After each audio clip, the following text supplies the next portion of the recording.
Hello and welcome to Clean Nuts. Now I've departed from my cars and motorbike videos just a little bit of a backwater, but I can relate it back to cars and motorbikes again with this appraisal of this watch. It's not a watch appraisal, it's a what do those dials do.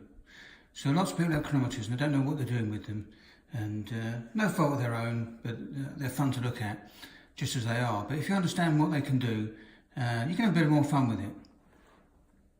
Now the first one is this outer ring. This is developed from divers. So you put it around to the minute hand, and when you've been in the water 5 minutes, the minute hand will point here. When you've been in the water 10 minutes, it'll be here, 15 minutes there, 20 minutes, etc. So you know how long you've got left with the oxygen or air that you've got in your cylinder. And this bezel only goes one way, so it won't go backwards, it'll only go one way. So there it is back at the 12 o'clock. So that's simple use for that. And the other thing you can do is if you want to time an egg, if you haven't got the chronometer function, but you've just got the outer ring, and you can put it there, and when it's done 3 minutes, or 10 minutes for a pizza, 20 minutes for a pizza, you know it's ready to, your meal's cooked. So what are the other functions on this watch? Well, the dial at 3 o'clock, the 3 o'clock, 2 o'clock position, is a 24-hour clock. So we're reading 2 o'clock in the afternoon here, and it shows it there as 14. Now the bottom dial is the seconds. So the second hand, which you expect to be going round, isn't going round, but it is here. So we are 9 minutes past 2 and 35 seconds. Getting towards 40 seconds now. So we now know that these two dials on the right hand side and the bottom are related to the actual timing of the watch.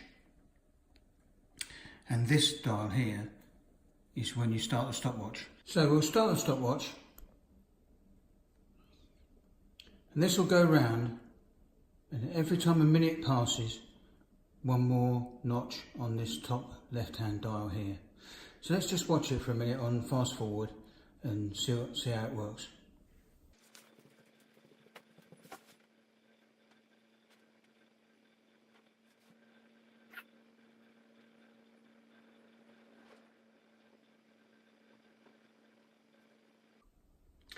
So here we are, we've come back, 5, 6, 7 minutes have elapsed.